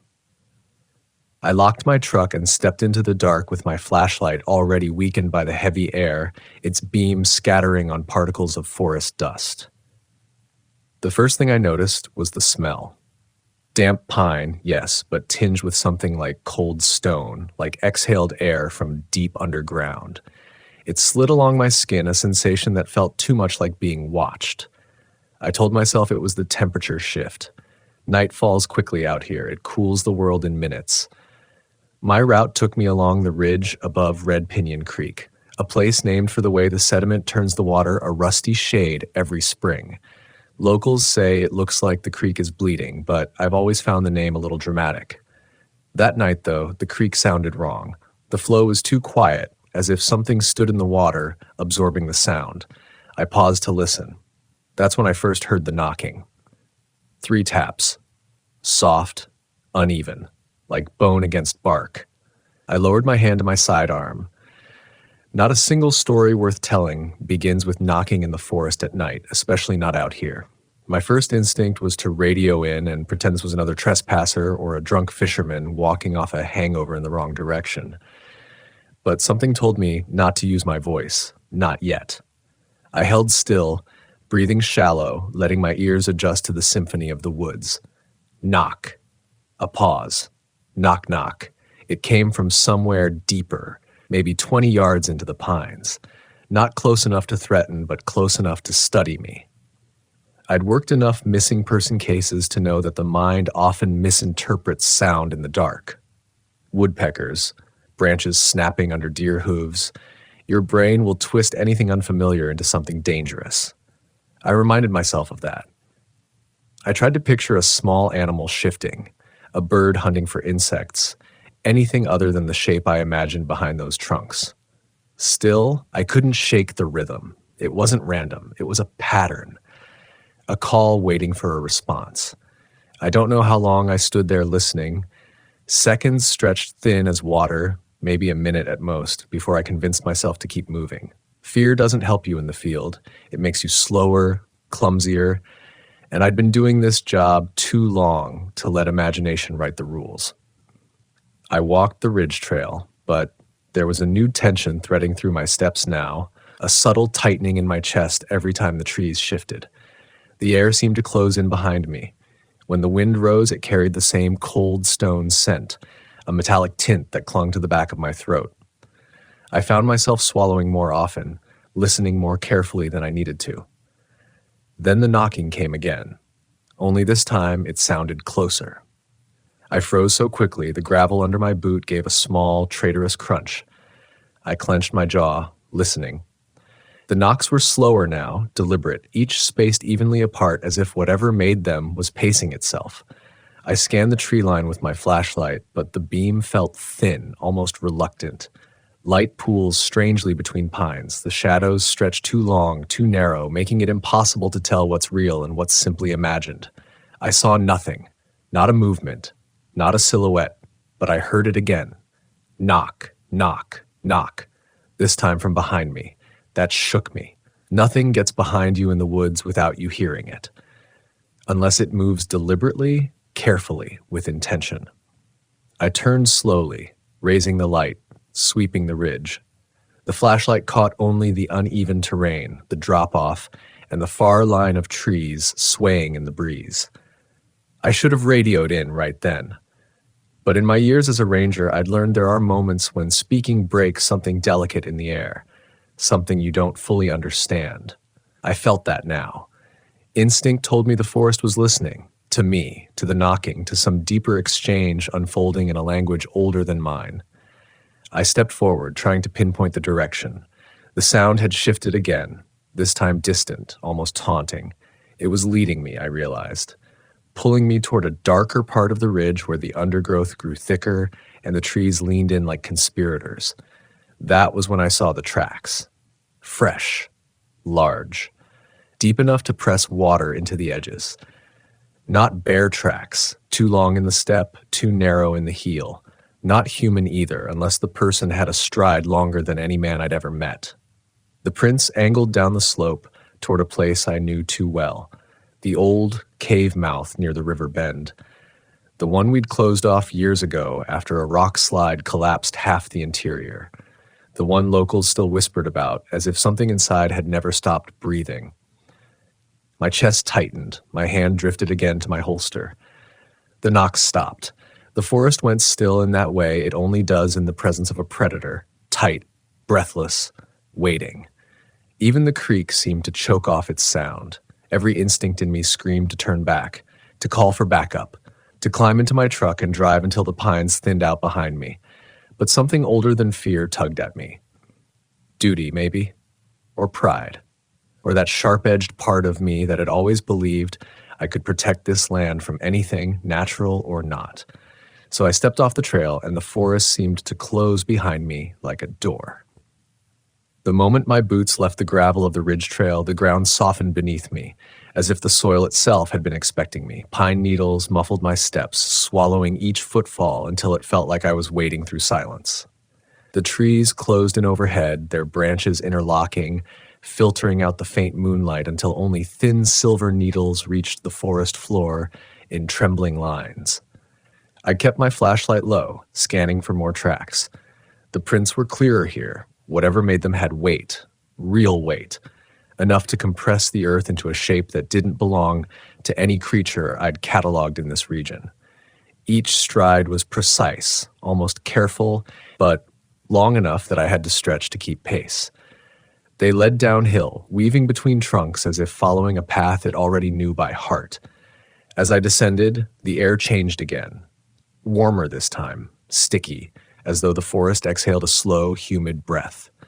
The smell of stone thickened, paired with something else, an animal scent, musk mixed with soil and something sharper like iron. It scraped against the back of my throat, stirring a memory I couldn't quite reach. Something from training, maybe, or something from those old local stories I had ignored like a man who trusted maps more than his own eyes. A snapping branch cut the silence. I stopped instantly. It came from ahead, maybe 15 yards, right where the slope flattened out near the old river bend. I lowered into a crouch, listening. The forest held its breath. No wind. No insects. Even the creek felt distant now, like it had retreated deeper underground. Then came another sound, soft, dragging, as if something large shifted its weight, adjusting its footing. My pulse hammered. I tightened my grip on my flashlight, though it felt ridiculous to imagine that thin beam of light protecting me from anything lurking in the pines. I inched forward, stepping between roots as quietly as I could, my senses straining to catch even the slightest hint of motion. Every tree looked wrong. Every shadow stretched too far. A shape moved ahead, not clearly, just a suggestion of motion, a ripple between trunks, tall, upright, passing behind the narrow beam of my light like a ghost sliding between worlds. I jerked the flashlight toward it, breath catching in my chest, but the beam reached only empty space. No movement, no sound, but the scent intensified, the same heavy musk laced with something metallic. My radio fizzed quietly at my shoulder, a single crackle like someone almost spoke my name. I froze, staring at the device, waiting. Nothing. Static, then silence. The forest pressed closer.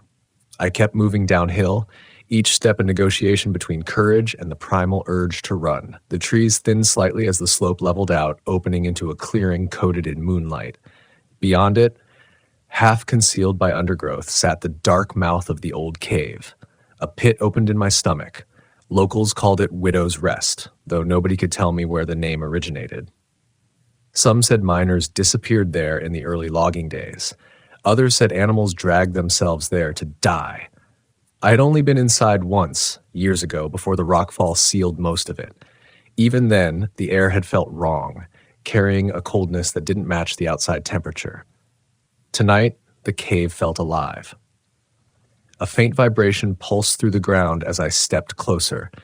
So subtle, I thought at first it was my imagination. But the sensation sharpened, like distant breathing echoing through the stone. The tracks led to the entrance. I approached slowly, raising my flashlight toward the cave's lip.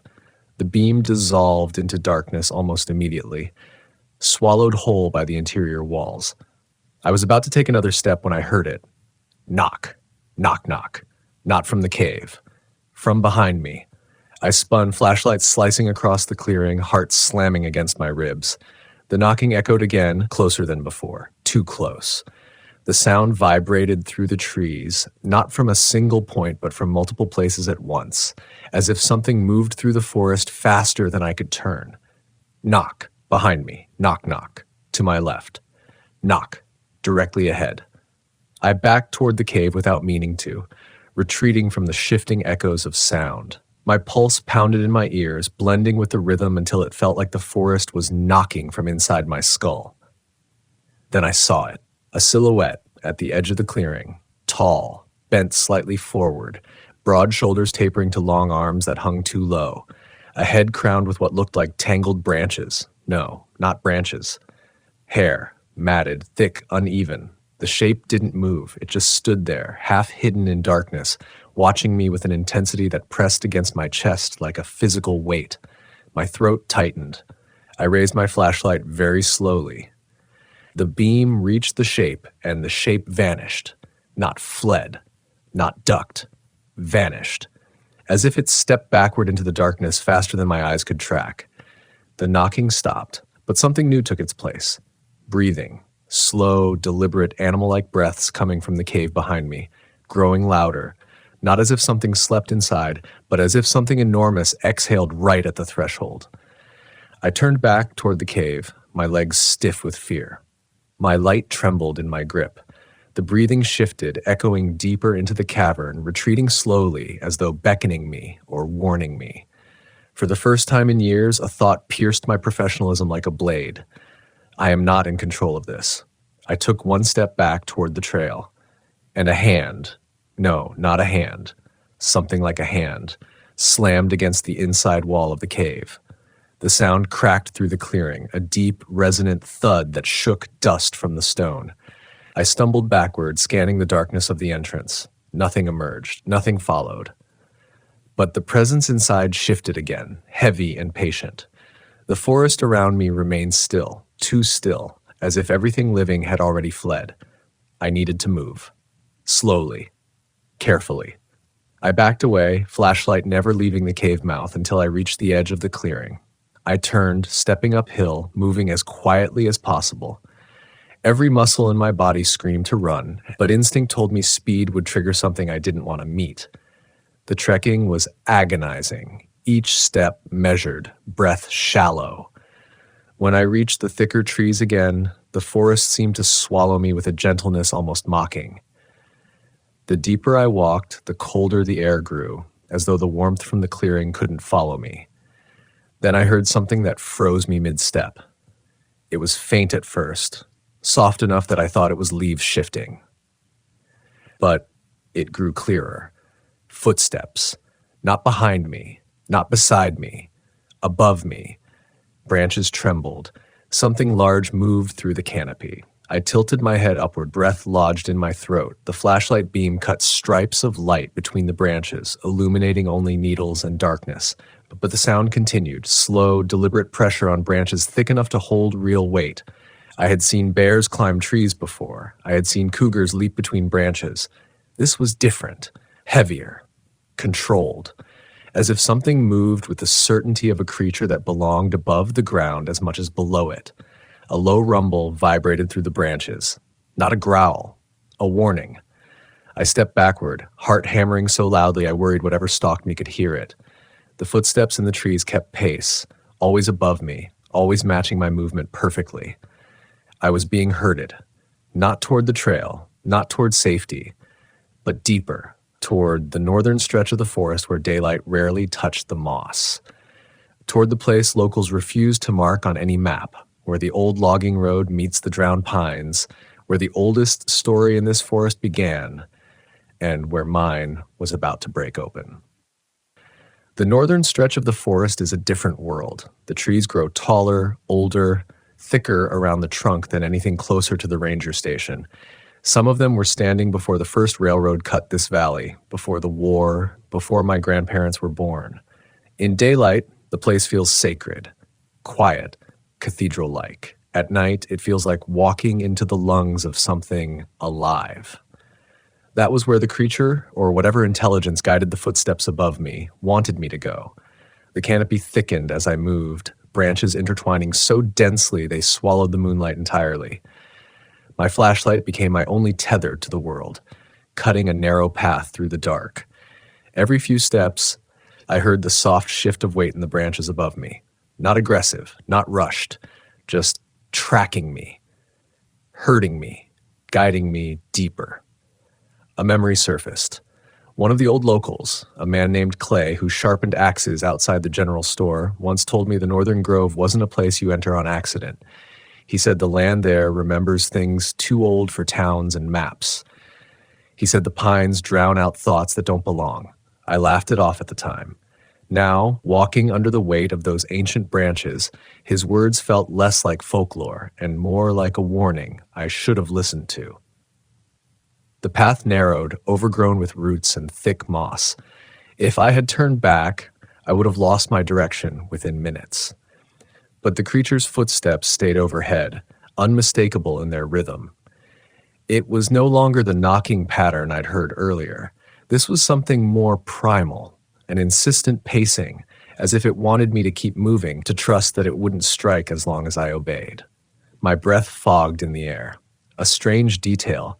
I hadn't realized how cold it had become. The temperature dropped so quickly it felt unnatural, as though the deeper parts of the forest drank in warmth and refused to give it back. Ahead, the trees began to spread slightly, revealing a faint glow on the ground. At first, I thought it was moonlight slipping through, but the glow pulsed softly, irregularly, like embers buried under ash. As I stepped closer, the air thickened with a sour, earthy scent. Not decay. Something older. Something like whetstone and moss left untouched for centuries. The clearing opened, and there they were. The drowned pines. I'd heard the stories. How a century ago a sudden flood swallowed a section of forest when an old beaver dam gave way upstream. The water receded eventually, but the soil never fully recovered. The trees that survived grew thin and pale, their bark a ghostly gray, their roots drowning in a swamp that no longer existed. They looked dead even when alive. Tonight they looked worse. Moonlight pooled unnaturally around them, outlining their trunks like pale bones. The ground was damp beneath my boots, though no rain had fallen in weeks. Above me, the branches overhead shifted again, and that heavy presence that had followed me since the clearing stopped moving. For a moment, the forest held absolutely still. Then something touched my shoulder. Not a hand, not claws, not even physical. Just a pressure, a breath of cold air, a suggestion of touch. I spun, flashlight slicing through the trunks, nothing. Only the drowned pines standing silent and rigid like sentinels watching an intruder trespass into their graveyard. But the sensation lingered on my shoulder, a chill that sank into the muscle and refused to leave. Something whispered my name, not aloud, inside me, a vibration in the bones of my skull too soft to be words yet too clear to ignore. My breath caught. Fear, real fear. Not the steady, functional kind I'd learned to control as a ranger, but a deeper, instinctive terror clawed up my throat. I stepped back, my boots splashing lightly in the wet soil. That splash triggered everything. A roar cracked through the trees above me, so sudden and violent that I dropped into a crouch, flashlight shaking. The sound wasn't like any animal roar I'd heard. It was too layered, too deep, like several voices overlapping in a single burst of rage. Something huge leapt from the canopy, branches snapped, exploding like gunshots. A massive shadow crashed to the ground just yards away from me, shaking the earth. I scrambled back, slipping on the wet moss, heart thundering. The shape rose. Tall, I had to tilt the flashlight up to catch its outline. Shoulders broad, fur matted and tangled, limbs too long to be human. The creature's silhouette rippled in the darkness as though its edges weren't fixed, shifting with the light. But its eyes reflected the beam of my flashlight with an intelligence that rooted me in place. Not animal intelligence, not instinct. Recognition. It stared at me the way a person stares at a stranger trespassing on their land.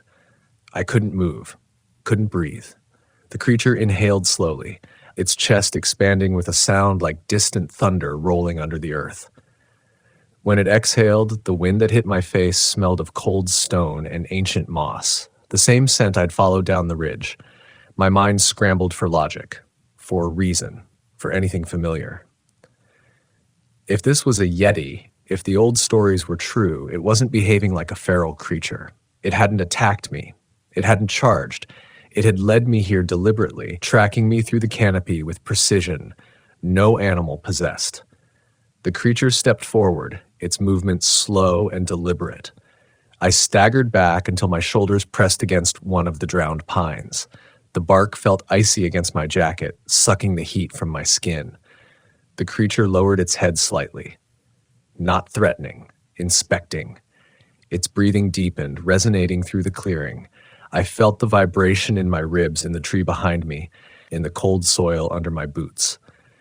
Then it made a sound, a soft, guttural tone that wasn't a growl, wasn't a groan, something sorrowful, almost questioning. It echoed through the drowned pines, and the trees answered, not with wind, not with animals, with whispers, dry, rasping whispers that rose from the hollow trunks like voices trapped inside them for too long, finally exhaling their grief.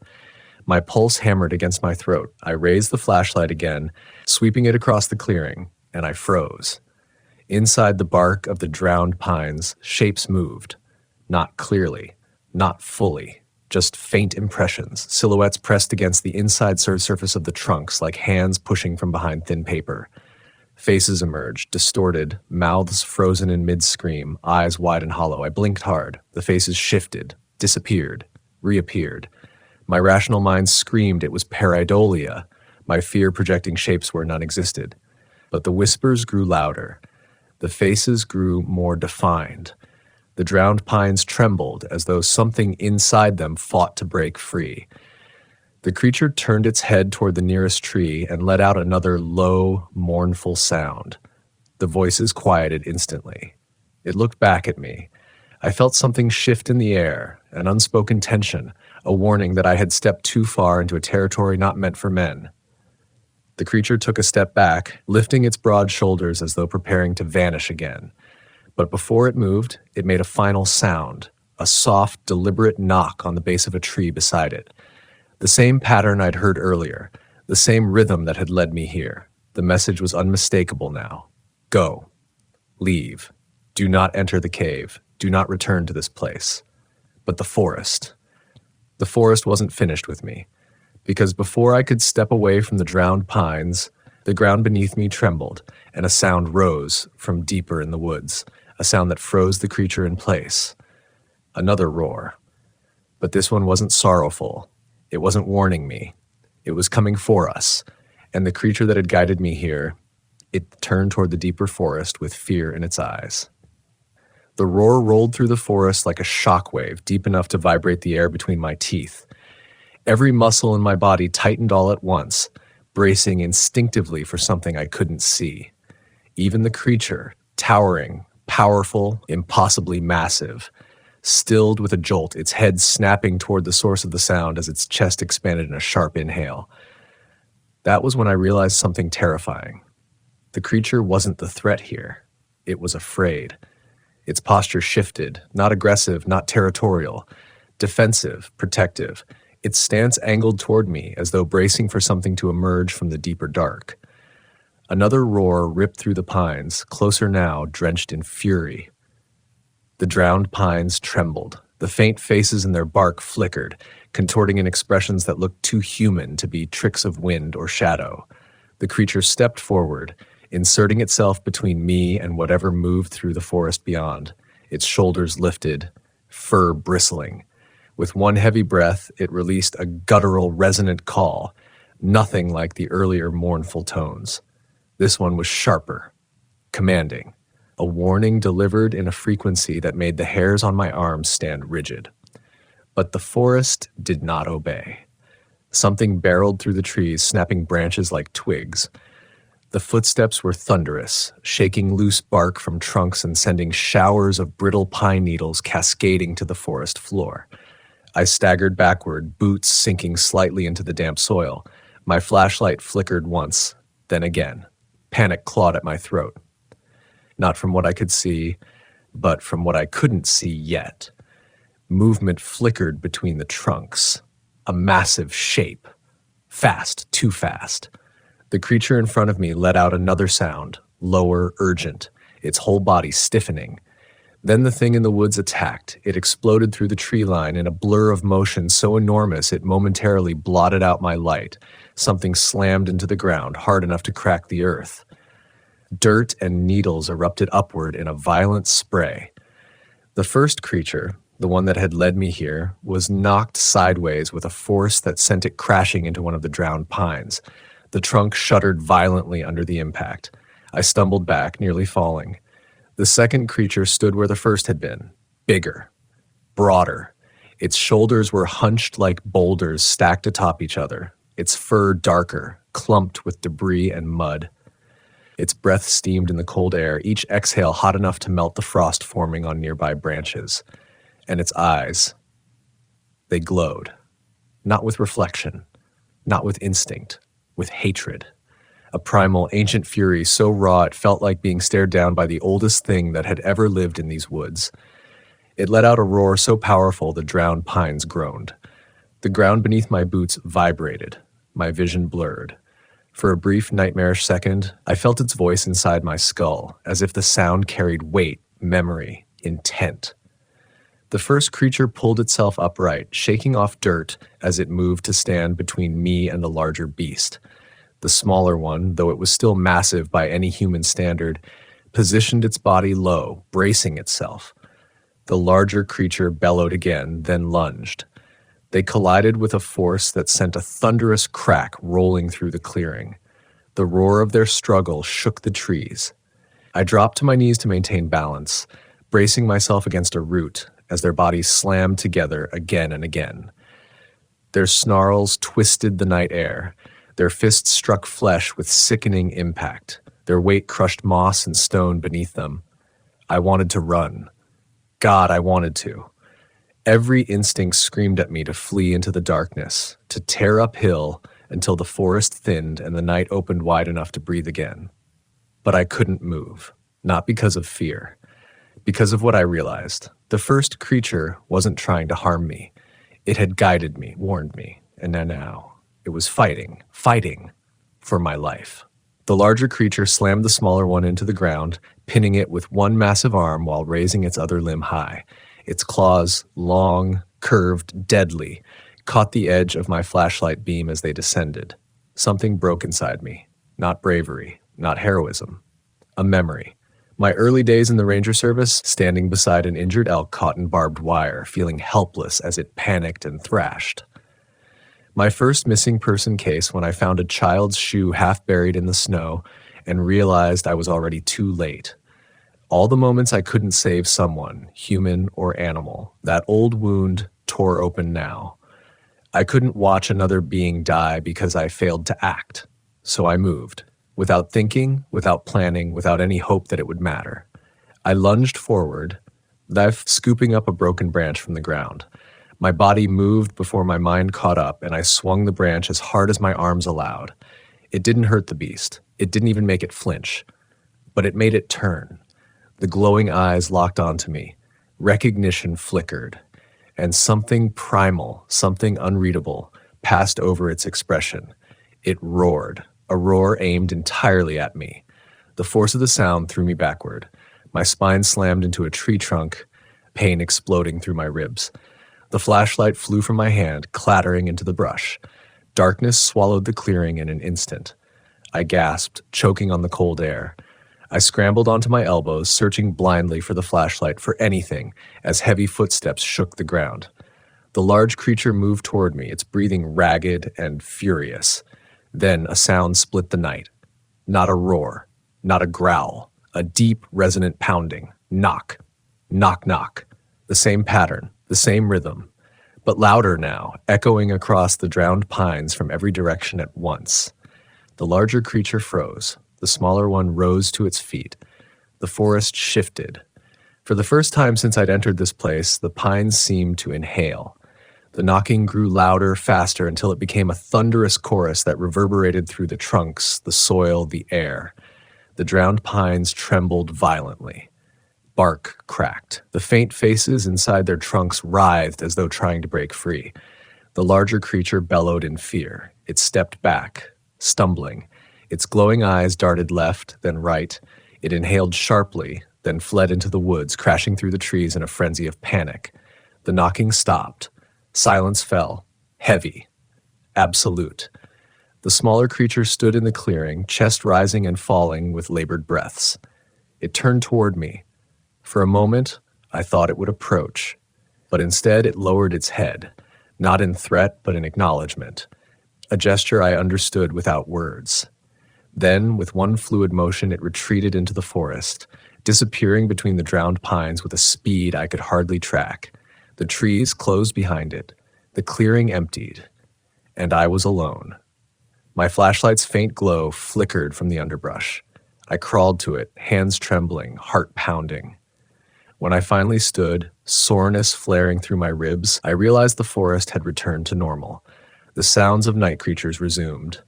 The cold breath of the cave far behind me had vanished entirely. It was as if the woods, satisfied with the outcome, had decided to release me. My legs shook as I walked uphill, following the faintest memory of a path. The adrenaline didn't fade, it just shifted into something quieter, something heavier. When I reached the ridge at last, the trees parted just enough for the stars to break through. I exhaled, the breath trembling from my lungs. I had entered the forest tonight believing I understood its dangers. I left it knowing I had survived something older than the maps, something that lived inside the borders of this land long before rangers, hikers, and towns had claimed it. And part of me, the part that listened to the trees whisper, knew this was not a one-night encounter. It was an invitation, or a warning, or both. But I walked out, and not everyone does. Before sunrise, I would file a report that said nothing of monsters or drowned pines or faces trapped in trees.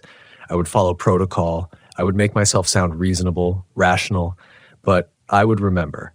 And so I think, will the forest. Because that night taught me the truth behind what the locals whisper. The pines don't just hide spirits. They keep score.